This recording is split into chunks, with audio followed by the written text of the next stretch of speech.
Hey guys, so we are back with another video. मैं हूं संजीव, ये है राघव। तो हम लोग हाजिर हैं आप सबके सामने एक नई वीडियो के साथ। और ये वीडियो है PM Modi shared this video about India's nuclear bomb test जो हुआ था पोखरण में। बिल्कुल, आज है 11 मई भाई, जब हम ये वीडियो रिकॉर्ड कर रहे हैं। और आज ही के दिन हमने 1998 में न्यूक्लियर टेस्ट किया था पोखरण रेंज में, राजस्थान के पास। ठीक है, उसके ऊपर ये वीडियो। और पीएम मोदी जी ने, क्योंकि आज नेशनल टेक्नोलॉजी डे मनाया जाता है 11 मई को, अटल बिहारी वाजपेयी जी ने इस दिन को नेशनल टेक्नोलॉजी डे घोषित कर दिया था। तो ये वीडियो देखेंगे सर ने और क्या बताया है इसके बारे में। लेट्स गो, वीडियो देखेंगे, इसके बारे में बात करेंगे वीडियो के एंड में। ठीक है, शुरू करने से पहले इस वीडियो को कर दे लाइक, शेयर, नए हो तो चैनल को सब्सक्राइब। बिल्कुल। और हम लोग अवेलेबल है फेसबुक और इंस्टाग्राम पर भी, दोनों का लिंक मिल जाएगा आपको वीडियो के डिस्क्रिप्शन बॉक्स में। जाएं और हमें जरूर फॉलो करें।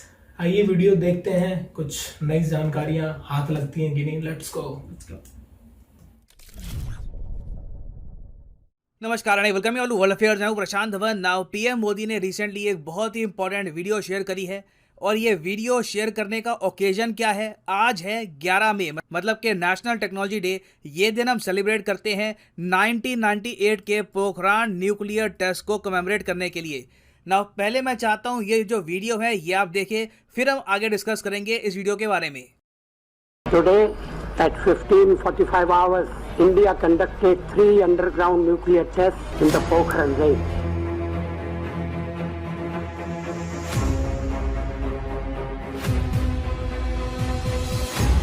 मई 1998 शाम को तत्कालीन भारत के प्रधानमंत्री श्री अटल बिहारी वाजपेयी जी ने राष्ट्र को संबोधित करते हुए कहा था, उनकी बातों ने पूरे देश को गौरव, पराक्रम और खुशी के पल से भर दिया था। विश्व भर में फैले हुए भारतीय समुदाय में एक नए आत्मविश्वास उजागर हुआ था। 11 मई 1998 भारत के पश्चिमी छोर पर राजस्थान के पोखरण में परमाणु परीक्षण किया गया कि हम परमाणु हथियारों का प्रयोग करने में पहल नहीं करेंगे। No first use. एटमी हथियार रक्षा के लिए भी हो सकते हैं। दुनिया की नाराजगी के बाद, इकोनॉमिक सेक्शन लगने के बाद, हर प्रकार के आर्थिक घेराबंदी करने के बाद, अटल बिहारी वाजपेयी के नेतृत्व में समझा कि 13 तारीख को दोबारा न्यूक्लियर टेस्ट करके दुनिया को बता दिया हम झुकने वाले लोग हैं। जब आप एक देश के रूप में मजबूत होते हैं, आप सबके साथ शांतिपूर्ण रह भी सकते हैं। ना जो ये वीडियो है, आप अगर सोच कर देखें तो जो प्रेजेंट जियोपॉलिटिकल कंटेक्स्ट है उसके हिसाब से भी बहुत ज़्यादा इंपॉर्टेंट है। जब 1998 में इंडिया ने लगातार न्यूक्लियर टेस्ट किए, उसके बाद ऑब्वियसली हम पर बहुत सारे इकोनॉमिक सैंक्शन लगे। ऑब्वियसली यहाँ पे आपका क्वेश्चन ये भी होगा कि ये इकोनॉमिक सैंक्शंस हटे कैसे थे? रशिया पे तो अभी हटे नहीं है। हम पे जो सैंक्शंस यूएस ने लगाए थे न्यूक्लियर टेस्ट करने के बाद, ये सैंक्शंस रिमूव कैसे हुए? यूएसए ने इनिशियली रिएक्ट कैसे किया? और आज भी 1998 का जो पोखरण टेस्ट है इंडिया की फॉरेन पॉलिसी को किस तरीके से इंस्पायर करता है, ओवरऑल एज ए कंट्री भी हमको कैसे मोटिवेट करता है, ये हम डिस्कस करेंगे इस वीडियो में। मगर आगे बढ़ने से पहले आपसे क्वेश्चन पूछूंगा। देखो, रिसेंटली यूरोपियन पॉलिटिकल कम्युनिटी, ये जो 3 शब्द है न्यूज़ में बहुत ज़्यादा है। एक यूरोपियाई देश ने प्रपोज किया है इस आइडिया को कि देखिए एक ऐसा ग्रुप बनाएंगे यूरोप में जहां पर वो देश भी पार्टिसिपेट कर पाएंगे जो यूरोपियन यूनियन का पार्ट नहीं है। तो एक बहुत ही रेवोल्यूशनरी रेडिकल आइडिया है। आपको बताना है कि यह आइडिया रिसेंटली किस कंट्री ने प्रपोज किया है। सबसे पहले ये है यहाँ पे आपकी ऑप्शन, स्वीडन, फ्रांस, इटली या फिर जर्मनी। ये टॉपिक बहुत ज़्यादा न्यूज़ में है, तो कमेंट सेक्शन में मैं चाहता हूँ each and every single one of you, सब लोग अटेम्प्ट करो क्वेश्चन को। सही आंसर मैं आपको दूंगा वीडियो के अंत में, और वैसे जो लोग सही आंसर करेंगे उनकी जो कमेंट है उनको मैं हार्ट दे दूंगा, ताकि बाकी लोग समझ पाए कि सही आंसर क्या है। नाउ नेशनल टेक्नोलॉजी डे हर साल हमारा देश सेलिब्रेट कर रहा है सिंस 1999, और यहाँ पर आप देख पाओगे हर साल इस तारीख को ये जो आइकॉनिक इमेज है ये सबको याद आती है। क्योंकि देखिए, ऑपरेशन शक्ति जब सक्सेसफुल हुआ, ऑपरेशन शक्ति बाय द वे उस ऑपरेशन का नाम था जिसके अंडर हमने न्यूक्लियर टेस्ट किए थे। ये ऑपरेशन कैरी आउट किया था इंडियन आर्मी ने along DRDO, Bhabha atomic research centre, उसके अलावा यहाँ पर atomic minerals directorate for exploration and research का भी योगदान था। और यहाँ पे आप देख पाएंगे अटल बिहारी वाजपेयी जी, जॉर्ज फर्नांडिस और of course the legendary Indian scientist or former president doctor APJ Abdul Kalam. और ये टेस्ट के बाद के सीन्स हैं जब दुनिया को इंडिया ने बता दिया था कि हमने प्रॉपरली वेपनाइजेशन कर दी है न्यूक्लियर बॉम्ब की। जो इससे पहले 1974 में इंडिया ने ऑपरेशन स्माइलिंग बुद्धा किया था, उसमें इस लेवल की वेपनाइजेशन इंडिया ने प्रूव नहीं करी थी दुनिया के सामने कि yes we have nuclear weapons to defend our country. और हाँ, वैसे मैं यहाँ पर यह भी ऐड कर दूं कि यूजुअली इस पिक्चर में हम एक व्यक्ति को भूल जाते हैं, ये है राजा रमन्ना। होमी जहांगीर बाबा के अंडर इन्होंने इंडिया के न्यूक्लियर प्रोग्राम के अंडर काम किया, और जब होमी जहांगीर बाबा की अनफॉर्चुनेट तरीके से डेथ हो गई, उसके बाद इंडियन न्यूक्लियर प्रोग्राम को स्पीयरहेड करने में इनका क्रिटिकल रोल था। ऑपरेशन स्माइलिंग बुद्धा को भी इन्होंने ही सुपरवाइज किया था, और वेस्टर्न मीडिया आप अगर देखो तो इनके बारे में ये कहता है कि ये साइंटिफिक मास्टरमाइंड है behind India's nuclear test. But sad बात यह है कि ज्यादातर लोगों को इनके बारे में पता नहीं है। एक इंटरेस्टिंग फैक्ट वेस्टर्न मीडिया ने बाद में यही बताया कि सद्दाम हुसैन ने भी राजा रमन्ना साहब से बात करी थी। सद्दाम हुसैन ने इनको कहा था मैं आपको अंधा पैसा दूंगा, आप हमको ना इराक को भी एक न्यूक्लियर बॉम्ब बनाना सिखाओ। इन्होंने ऑल टुगेदर पूरा जो प्रपोजल है ये रिजेक्ट कर दिया। तो नेशनल टेक्नोलॉजी डे में हम सिर्फ एक्सप्लोजन्स को सेलिब्रेट नहीं कर रहे, हम उन लोगों को भी सेलिब्रेट कर रहे हैं जिन्होंने इंडिया को उस काबिल बनाया कि आज के समय हम आराम से खुद को डिफेंड कर सकते हैं। We feel confident as a sovereign nation. और ऐसा नहीं है कि इंडिया के लिए न्यूक्लियर बॉम्ब्स डेवलप करते हुए कुछ न्यूक्लियर प्रोलिफरेशन हुई है। फॉर एग्जांपल, जिस तरीके से पाकिस्तान के जो फादर ऑफ न्यूक्लियर प्रोग्राम थे AQ खान, इन्होंने न्यूक्लियर सीक्रेट्स बेचे बाकी कंट्री को, बाद में पाकिस्तान की सरकार ने ही AQ खान को हाउस अरेस्ट पे रखा, नेशनल टीवी पे कहा कि पूरे देश से माफी मांगो। ये सब सीन हमारे यहाँ नहीं है। We are proud of our heroes and they were genuinely good people who work for the defence of the nation. और आप अगर प्रेजेंट जियोपॉलिटिकल कंटेक्स्ट में देखें तो जैसे कि आप लोग जानते हैं इंडिया आज के समय बहुत ज़्यादा प्रेशर में है from European countries, from US, और ये प्रेशर इन द फ्यूचर बढ़ेगा। अभी यूक्रेन वॉर ख़त्म मुझे लगता नहीं है कि होने वाली है। व्लादिमीर पुतिन ने संकेत दे दिए हैं कि ये जंग अभी काफ़ी लंबी चलेगी। अगेन मैं उम्मीद करता हूँ मैं गलत साबित हो जाऊँ, बीच में कुछ चमत्कार हो जाए, वॉर रुक जाए, मगर जहाँ तक मैं देख पा रहा हूँ ये वॉर अभी चलेगी और इंडिया पर लगातार प्रेशर बनता रहेगा कि हम लोग रशिया की निंदा क्यों नहीं कर रहे। आज के समय जो हम पर जियोपॉलिटिकल प्रेशर है ना, इसको आप अगर कंपेयर करोगे 1998 से तो कुछ भी नहीं है ये। और इसलिए मैं कहता हूँ 1998 is such an inspiring year for India. यहाँ पर आप देख पाओगे उस वक्त US मीडिया ने ऐसे आर्टिकल पब्लिश किए थे कि इंडिया का जो न्यूक्लियर टेस्ट है, जो इंडिया ने लगातार न्यूक्लियर टेस्ट किए हैं, ये USA का एक इंटेलिजेंस फेलियर है। जी हाँ, अमेरिकन्स ने लिटरली ये बात एक्सेप्ट करी कि ये इनका इंटेलिजेंस फेलियर था। इनकी कोशिश ये थी कि ये लोग सैटेलाइट्स के जरिए पहले ही पता लगा देंगे कि इंडिया किसी न्यूक्लियर वेपन की तैयारी तो नहीं कर रहा, मगर हमने काफ़ी कोवर्टली, काफ़ी सीक्रेटली ये न्यूक्लियर टेस्ट किए और US को बहुत बाद में इस बारे में पता लगा। What could have gone right in the Indian situation? There's going to be a very detailed, a very thorough investigation conducted by Admiral Jeremiah. We will await that, but in the meantime, people will make their own judgments. I believe that it was a big failure. I believe it was a strategic failure, but we learned from that. In this case, I believe we didn't get it. I know we didn't get it. और जहाँ पर एक तरफ US government खुद ही accept करी थी कि India ने चुपचाप जिस तरीके से ये न्यूक्लियर टेस्ट कर दिए हैं, इनको इसकी कुछ एंटिसिपेशन नहीं थी, ये इसको डिटेक्ट नहीं कर पाए। वॉशिंगटन पोस्ट ने ये आर्टिकल लिखा था उस टाइम। अगेन ये पढ़ना बहुत ही इंपॉर्टेंट है। अगर आज के समय आप ऐसे आर्टिकल पढ़ते हैं कि इंडिया ज़्यादा सॉफ्ट है, रशिया पे इंडिया साथ दे रहा है रशिया का, या फिर इंडिया वेस्टर्न कंट्रीज़ के साथ नहीं खड़ा, आप अगर इसको कंपेयर करोगे 1998 से तो हम काफ़ी कंफर्टेबल पोजीशन पे है कंपेयर टू दैट टाइम। यहाँ पर आप देख पाओगे US मीडिया, वॉशिंगटन पोस्ट ने उस वक्त ये टाइटल दिया था अपने आर्टिकल का कि इंडिया चीटेड। लिटरली इन लोगों ने ये आर्टिकल छाप दिया कि इंडिया ने चीटिंग करी है। चीटिंग कैसे करी है? इन लोगों ने यहाँ पर यह कह दिया कि 1960 में ना इंडिया और कनाडा ने मिलकर एक बहुत ही इंपॉर्टेंट न्यूक्लियर रिएक्टर रिसर्च की शुरुआत करी थी इंडिया में, जिसके थ्रू इंडिया ने ओवर द ईयर्स क्या किया है कि प्लूटोनियम बना लिया अपने देश में। प्लूटोनियम आपको पता होगा नेचुरली आपको मिलता नहीं है, आपको खुद डेवलप करना होता है through a very rigorous process. तो ये लोग कह रहे हैं कि इंडिया ने 1960 में पीसफुल यूज़ के लिए ये टेक्नोलॉजी सीखी थी कनाडा से, US से, और अब आज के समय उस टेक्नोलॉजी को डेवलप करके इंडिया ने जो न्यूक्लियर टेस्ट कर दिया है ये चीटिंग है। इंडिया को ऐसा नहीं करना चाहिए था। और फिर US मीडिया ने इतना ज़्यादा प्रेशर डाला US गवर्नमेंट पे कि इवेंचुअली US गवर्नमेंट को हैवी इकोनॉमिक सैंक्शंस इंपोज करने पड़े। इंडिया पर इंडिया की स्टॉक मार्केट क्रैश हो गई थी, इंडिया का रुपी गिरना शुरू हो गया था। It was a very difficult time for us. ये आपके लिए जेन्युइनली जो एक बार को रशिया ने फेस किया था initially during the Ukraine war, वही इंडिया ने फेस किया था। और आप सोच कर देखिए, रशिया की तरह हमारे पास ऑयल या फिर नेचुरल गैस नहीं था।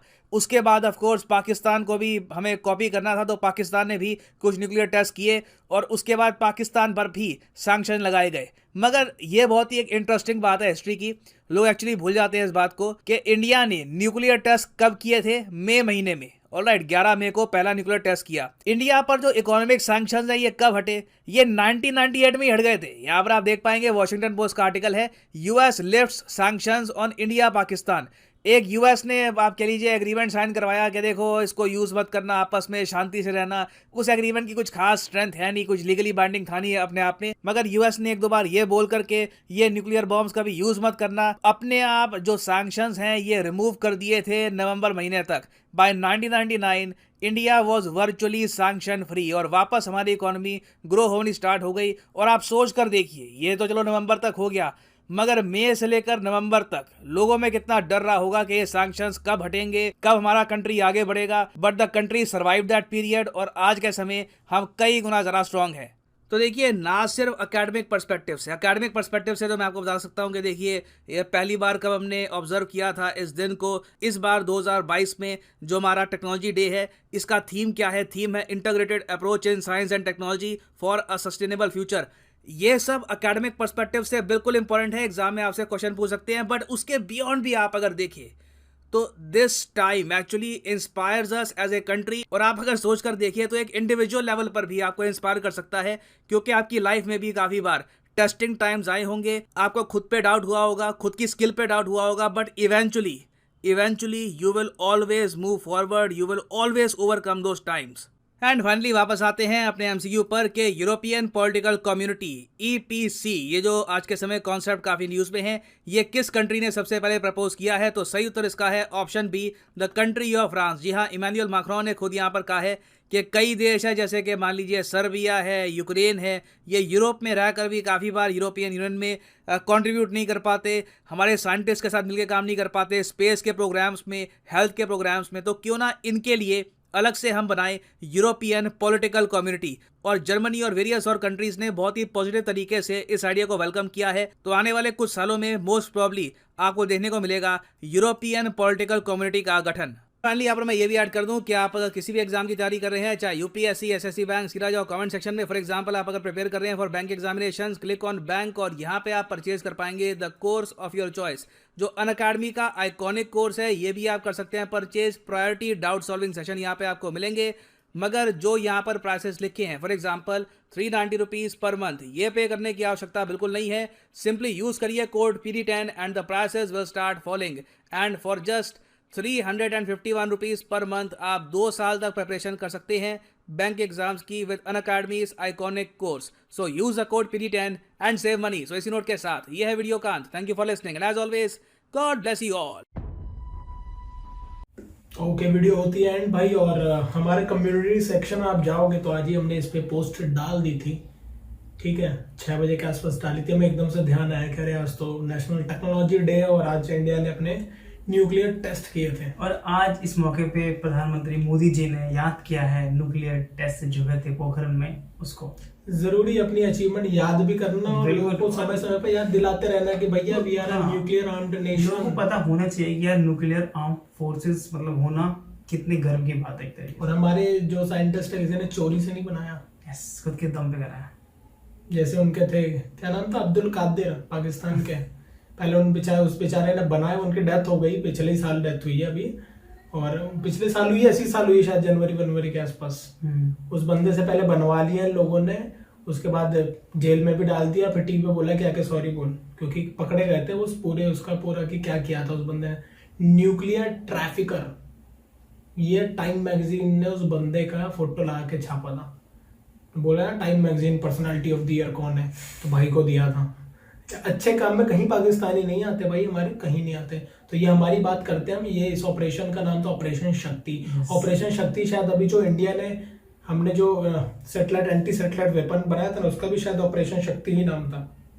मुझे जहाँ तक याद है दोनों का नाम ऑपरेशन शक्ति था। उसमें हमने सैटेलाइट मार गिराई थी, ठीक है, और इसमें हमने जमीन के अंदर जाके न्यूक्लियर टेस्ट किए थे यार, क्योंकि उस टाइम भाई यूएस की नजर थी, सीआईए की नजर थी इंडिया के ऊपर कि इंडिया कुछ ऐसी गतिविधियां, उनको भाई न्यूज तो मिल ही गई होगी, उनकी एजेंसी इतनी इंटेलिजेंट है कि उनको न्यूज मिल गई होगी, बट इंडिया ने फिर भी इंटेलिजेंटली भाई एकदम सीक्रेट तरीके से, एकदम पता ना लगते हुए सब कुछ एकदम। वैसे इसके बारे में आप देखेंगे मूवीज बन चुकी है, पोखरण मूवी बन चुकी है, और जो लोग नहीं जानते उनको मैं शॉर्ट में बता दूं कि इंडिया ने न्यूक्लियर धमाके पहले भी किए थे, स्माइलिंग बुद्धा इंदिरा गांधी जी के टाइम पे। उस टाइम का मतलब पावरफुल समझ लगते थे, फेल हो गया था, पर किए थे उन्होंने बहुत अच्छे से हुए। इसके ऊपर हमने एक वीडियो बनाया, खान सर का वीडियो है, उसमें मैंने पूरा बताया कि हुआ गया था, ठीक है। कुछ टेक्निकल दिक्कत आई थी क्योंकि हमें थोड़ा सा जो न्यूक्लियर जो चाहिए था वो थोड़ा एनरिच नहीं था उतना, जितना यूज होता है, जितना एनरिचमेंट चाहिए किसी न्यूक्लियर को एक बॉम्ब बनाने के लिए, वो उतना यूरेनियम नहीं था, ठीक है। प्लूटोनियम वगैरह जो टेक्नोलॉजी, बड़ी कॉम्प्लेक्स टेक्नोलॉजी से कैसे एनरिच किया जाता है, पहले नॉर्मल आप नहीं कर सकते, आपको यूरेनियम मिला आग लगा दीजिए हो गया बम फट गया।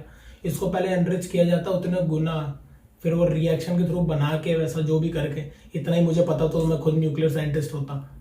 देखो भाई, न्यूक्लियर वेपन रखने में कोई बुराई नहीं है, कोई भी कंट्री रख सकती है, ठीक है भाई। सबको पता है कि फ्यूचर किसी ने देखा नहीं है, कल को अटैक हो गया तो भाई आप भी इतने कैपेबल होने चाहिए कि आपको भी ये सब चीजें होनी चाहिए, फिर आप शस्त्र होने सारे चाहिए हाथ में, इस्तेमाल कब किसका करना वो आपकी जिम्मेदारी है। हमारे भाई, हमने जब अपना न्यूक्लियर टेस्ट कर लिया, उसके बाद हमारे अटल बिहारी वाजपेयी जी ने दुनिया भर के आके मीडिया के सामने बोला था कि हाँ हम एक नेशन है, तो अमेरिका वगैरह कई देशों ने बोलते कि नहीं हम नहीं मानते, तो बोला गया था कि हाँ ठीक है मार के देख लो फिर पता लग जाएगा, नहीं है तो ठीक है भाई, तुम्हें क्या दिक्कत है, हम हैं, हम जानते हैं ये बात।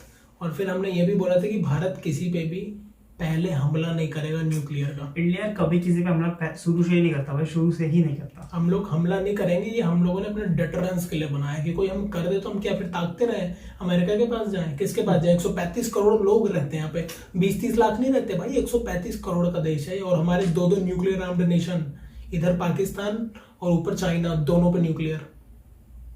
आप सोचो ना, आप तो मजबूरी हो जाती है करना भाई। चाइना पहले ही बन चुका था, हमें पता था पाकिस्तान बनने वाला है, और इन लोगों में भी हिम्मत नहीं थी न्यूक्लियर फोड़ दें, बना के भी रखे हुए थे चुपचाप से।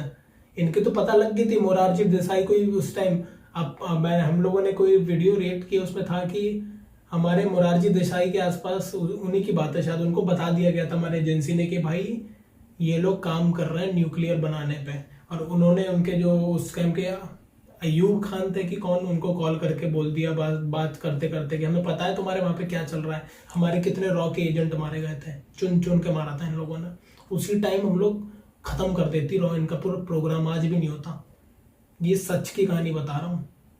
उस टाइम से पता था कि इंडिया को डेवलप कर रहा है, तो इंडिया ने फटाफट करके भाई सब जितने सैंक्शन थे झेल झाल के हम लोग निकल आए बाहर।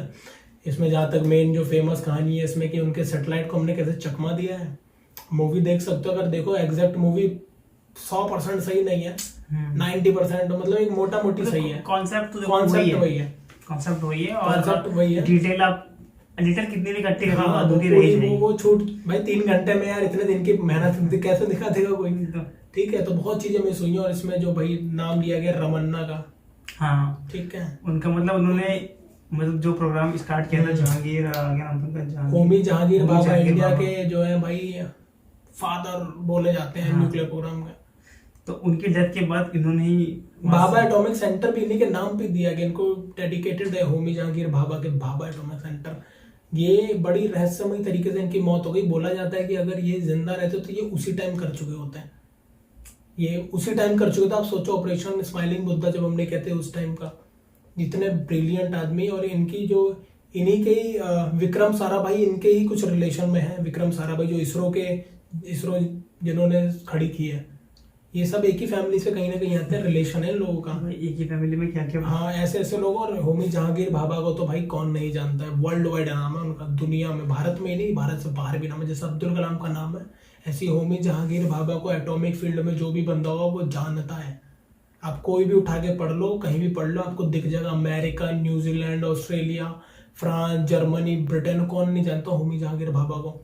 उनकी किस दिन हमें कोई वीडियो होगी तो भाई मैं सजेस्ट करना, उसका रिएक्ट करें। बहुत ही इंस्पायरिंग पर्सनालिटी आप देखोगे। अच्छा आप देखोगे तो उनके, देखो अगर आप थोड़ा ट्रेस करोगे ना उनको, मैंने एक दिन ट्रेस किया था बैठ के, इनसे रिलेटेड आपके कहीं ना कहीं सीवी रमन भी इनसे रिलेटेड है, ठीक है। मतलब एक ही मैं बता रहा हूँ, कहीं ना कहीं या तो गुरु थे या इनसे रिलेटेड है सब लोग। एक ट्री है, ठीक है, हाँ। उस पे सारे के सब लोग सब ब्रांचेस हाँ, हैं, उनसे रिलेटेड है, सब कोई ना कोई जुड़ा हुआ है। किसी ने उनसे पढ़ाई की करी है उनके अंडर में रह के, किसी ने उनके कोई रिश्ते में लगता है, कोई कुछ लगता है। तो आप बता दो, मैंने 3 पर्सनैलिटी का नाम ले लिया, होमी जहांगीर भाभा खुद, फिर आपके सीवी रमन, नोबेल प्राइज मिला हुआ था उन्हें तो, ठीक है। आपका ये विक्रम साराभाई जिन्होंने इसरो की नींव रखी, आज भी साराभाई केंद्र है विक्रम साराभाई। हमारे तो लैंडर रोवर जो भेजा था उसका भी नाम था ना, जो रोवर चलना था विक्रम की, क्या नाम था उसका। तो भाई ऐसे ऐसे दिग्गज पर्सनैलिटी, और ये लोग, और रविंद्रनाथ टैगोर जी, वो भी कहीं ना कहीं इनसे जुड़े हुए हैं। ये सारी पर्सनैलिटी जो दिग्गज है ना भारत की, कहीं ना कहीं जुड़ी हुई है। आप देखना, मतलब या तो उनके आध्यात्मिक गुरु रहे हैं, या कोई उनका रिलेशन में रहा है, या कोई उनसे पढ़ा है, सब। यार पता नहीं, ऑब्वियसली बात है, उस टाइम मेरे को लगता है उस टाइम इतना रिसर्च होता नहीं था, ठीक है। जो भी ब्रिलियंट माइंड थे वो एक दूसरे को जानते ही होंगे, किसी ने कोई गुरु होगा, हाँ, कोई गुरु है, कोई टीचर है, कोई इनके रिलेशन में, किसी से बहन की शादी हो गई, वैसे कोई रिलेशन बन के, लेकिन सारे के सारे दिग्गज है।